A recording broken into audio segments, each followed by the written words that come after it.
नमस्कार, MK news में आपका बहुत स्वागत है। आइए रुक करते हैं खबरों की ओर। हरियाणा के मुख्यमंत्री नायब सिंह सैनी ने करनाल में आयोजित बागवानी से संबंधित राष्ट्रीय सम्मेलन में बतौर मुख्य अतिथि शिरकत की। सम्मेलन में देश भर से आए वैज्ञानिक, शोधकर्ता और कृषि विशेषज्ञ एक मंच पर एकत्रित हुए।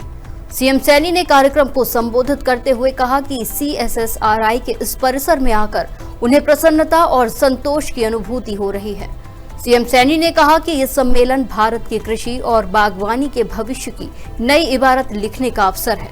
उन्होंने आयोजन के लिए महाराणा प्रताप बागवानी विश्वविद्यालय परिवार, वैज्ञानिकों और शोधकर्ताओं को बधाई दी।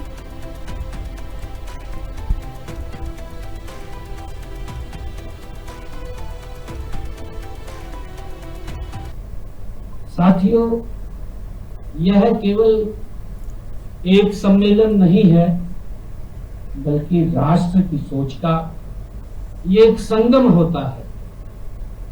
साथियों, मुझे खुशी है कि यह सम्मेलन भारत की कृषि और हॉर्टिकल्चर के भविष्य, बागवानी के भविष्य की नई इबारत लिखने का ये हम सबको अवसर है। साथियों, मैं इस आयोजन के लिए विशेष तौर से महाराणा प्रताप हॉर्टिकल्चर यूनिवर्सिटी परिवार को और इनके वैज्ञानिकों को, शोधकर्ताओं को और सभी सहयोगी संस्थाओं को मैं बहुत बहुत बधाई और शुभकामनाएं देता हूं। मुख्यमंत्री नायब सिंह सैनी ने घोषणा की कि राज्य सरकार द्वारा 14 हॉर्टिकल्चर साइंस सेंटर विश्वविद्यालय को समर्पित किए जा रहे हैं। उन्होंने कहा कि ये केंद्र किसानों तक नवीनतम तकनीकों, गुणवत्ता युक्त पौध सामग्री और वैज्ञानिक परामर्श पहुंचाने में महत्वपूर्ण भूमिका निभाएंगे। आज मुझे यहाँ राज्य सरकार द्वारा 14, ये मुझे खुशी हो रही है घोषणा करते हुए कि 14 हॉर्टिकल्चर साइंस सेंटर्स इस विश्वविद्यालय को आज समर्पित किए जा रहे हैं। साथियों, ये केंद्र ये किसानों तक नवीनतम तकनीकों व गुणवत्ता युक्त पौध सामग्री साथियों पहुंचाने और वैज्ञानिक परामर्श देने में महत्वपूर्ण भूमिका ये एक्सीलेंस सेंटर अपनी भूमिका निभाएंगे। साथियों, मुझे पूरा विश्वास है कि यह विश्वविद्यालय, ये केंद्र और किसानों के बीच ये मजबूत सेतु का काम करेंगे। मुख्यमंत्री नायब सिंह सैनी ने कहा कि रोग मुक्त और प्रमाणित पौधा सामग्री बागवानी फसलों में उत्पादन और गुणवत्ता दोनों को 30 से 40% तक बढ़ा सकती है। उन्होंने कहा कि विकसित देश अपनी कृषि नीति में सीड सिक्योरिटी और प्लांटिंग मटेरियल क्वालिटी को सर्वोच्च प्राथमिकता देते हैं। मुख्यमंत्री ने बताया कि भारत विश्व में फलों और सब्जियों का दूसरा सबसे बड़ा उत्पादक देश है और यहां प्रति वर्ष लगभग 360 मिलियन टन से अधिक बागवानी उत्पादन होती है। उन्होंने कहा कि हरियाणा ने हरित क्रांति में देश का नेतृत्व किया और अब फसल विविधीकरण तथा बागवानी आधारित कृषि मॉडल किसानों की खुशहाली का नया रास्ता बन रहे हैं।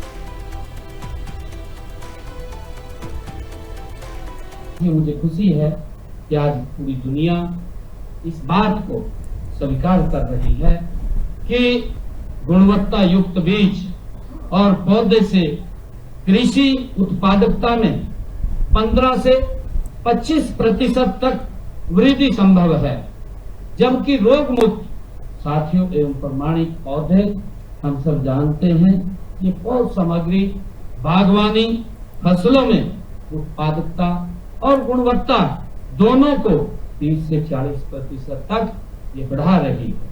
यही कारण है कि विकसित देश अपनी कृषि नीति में seed security and planting material quality को सर्वोच्च प्राथमिकता ये देने का काम कर रहे हैं। साथियों, भारत विश्व में फलों एवं सब्जियों का दूसरा सबसे बड़ा उत्पादक ये देश है। देश में प्रति वर्ष लगभग 360 मिलियन टन से अधिक बागवानी उत्पादन होता है। मुख्यमंत्री नायब सिंह सैनी ने पानीपत के पुराने बस स्टैंड से हरियाणा के पहले इलेक्ट्रिक बस डिपो का उद्घाटन किया। इस दौरान मुख्यमंत्री ने 80 नई इलेक्ट्रिक बसों को हरी झंडी दिखाकर रवाना किया। इनमें से 40 बसें पानीपत जिले में चलेंगी, जबकि अन्य बसें प्रदेश के दूसरे जिलों में संचालित की जाएंगी। मुख्यमंत्री नायब सिंह सैनी ने कहा कि पानीपत की पावन धरती से हरियाणा में ग्रीन पब्लिक ट्रांसपोर्टेशन व्यवस्था का विस्तार किया जा रहा है। उन्होंने कहा कि ये केवल बसों की शुरुआत नहीं, बल्कि हरियाणा के स्वच्छ, सुगम और आधुनिक परिवहन भविष्य की दिशा में बड़ा कदम है। मुख्यमंत्री ने बताया कि पानीपत में करीब 7 करोड़ रुपए की लागत से बने इलेक्ट्रिक बस डिपो का उद्घाटन किया गया है। साथ ही प्रदेश के 8 जिलों में इलेक्ट्रिक बस डिपो निर्माण का कार्य जारी है। उन्होंने कहा कि ई बस सेवा से पेट्रोल और डीजल पर निर्भरता कम होगी और प्रदूषण में भी कमी आएगी।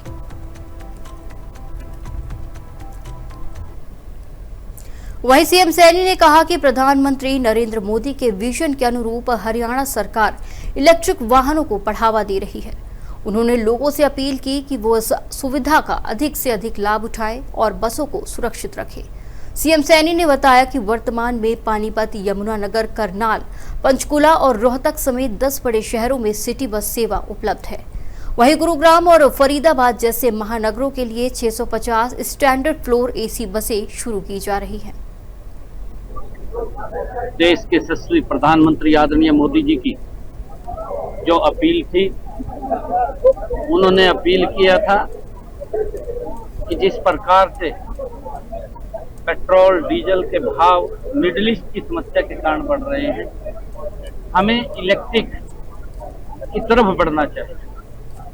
उसी कड़ी में आज 80 इलेक्ट्रिक बसें हरियाणा प्रदेश के लोगों को उनकी सुविधा के लिए वो समर्पित की है। आदरणीय प्रधानमंत्री मोदी जी का जो विजन है, इन इलेक्ट्रिक बसों से जहां पेट्रोल और डीजल की बचत होगी, वहीं पर प्रदेश के लोगों को, आमजन को ग्रीन वातावरण भी मिलेगा, शुद्ध वातावरण भी मिलेगा। ये आदरणीय प्रधानमंत्री जी का जो विजन है, उसको आगे बढ़ाने का काम हमारी सरकार कर रही है। और मेरा अपील भी है सभी से कि हम इसका लाभ उठाएं, इनको हम सुरक्षित रखें। ये मेरी अपील भी है सभी से, और मैं सभी को आज इस अवसर के ऊपर सभी का धन्यवाद भी करता हूँ। इस दौरान सीएम सैनी ने युवाओं से नशे से दूर रहकर शिक्षा पर ध्यान देने की अपील की। उन्होंने कहा कि हरियाणा के छात्रों को इलेक्ट्रिक बसों में यात्रा की सुविधा उपलब्ध कराई जाएगी। वहीं डॉक्टर अर्चना गुप्ता को भाजपा प्रदेश अध्यक्ष बनाए जाने पर सीएम सैनी ने उन्हें बधाई देते हुए पार्टी हाईकमान का आभार भी व्यक्त किया। मैं हरियाणा प्रदेश के सभी युवाओं को बधाई भी देता हूं और उनसे मैं एक आग्रह भी करता हूं, सभी युवा हरियाणा प्रदेश के युवाओं से, एक तो वो ध्यान पूर्वक पढ़े, क्योंकि ये सरकार मोदी जी के नेतृत्व में बिना पर्ची, बिना खर्ची के युवाओं को रोजगार देने का काम कर रही है। दूसरा, मैं ये भी अपील करूंगा कि नशे से दूर रहे, नशे से बचे। मैं ये भी बात कहूंगा, आज जो इलेक्ट्रिक बसें 155 इलेक्ट्रिक बसें हरियाणा में, उनका बेड़ा हो गया है, क्योंकि आज भी 80 बसें उसमें शामिल, 155 कुल बसें हो गई है। उसके अंदर मैंने हरियाणा के स्टूडेंट्स को अलाउ किया है कि वो इलेक्ट्रिक बस के अंदर भी सफर आ जा सके। सब के लिए, स्टूडेंट्स के लिए किया है। भाजपा में दूसरी महिला प्रदेश हरियाणा में क्या, मैं अर्चना गुप्ता जी को बहुत बहुत बधाई और शुभकामनाएं देता हूं। विशेष तौर से मैं धन्यवाद करूंगा भारतीय जनता पार्टी के हमारे राष्ट्रीय अध्यक्ष नितिन नवीन जी का, आदरणीय देश के यशस्वी प्रधानमंत्री नरेंद्र मोदी जी का, आदरणीय मनोहर लाल जी का, जिनकी एक सोच है कि महिलाओं को सशक्त करना, मजबूत करना। उस कड़ी में जो बड़ी जिम्मेवारी आज डॉक्टर अर्चना गुप्ता जी को सौंपी है। मैं हरियाणा मुख्यमंत्री नायब सिंह सैनी ने ज्ञान स्थल मंदिर सेवा सोसाइटी लुधियाना के प्रतिनिधियों से मुलाकात की। इस दौरान प्रतिनिधियों ने मुख्यमंत्री को लुधियाना में आयोजित होने वाले 346वें मासिक विधवा राशन वितरण समारोह में शामिल होने के लिए आमंत्रित किया। यह कार्यक्रम 14 जून 2026 को लुधियाना में आयोजित किया जाएगा, जिसमें जरूरतमंद विधवा महिलाओं को राशन वितरण किया जाएगा। प्रतिनिधियों ने मुख्यमंत्री को कार्यक्रम की तैयारियों और समाज सेवा से जुड़े कार्यों की जानकारी दी। मुख्यमंत्री नायब सिंह सैनी ने संस्थाओं के प्रयासों की सराहना करते हुए कहा कि जरूरतमंदों की सेवा करना एक पुण्य कार्य है। उन्होंने कहा कि ऐसी सामाजिक संस्थाएं समाज में मानव सेवा और सामाजिक मूल्यों को मजबूत करने में महत्वपूर्ण भूमिका निभाती है। चंडीगढ़ से कुलदीप सैनी की रिपोर्ट।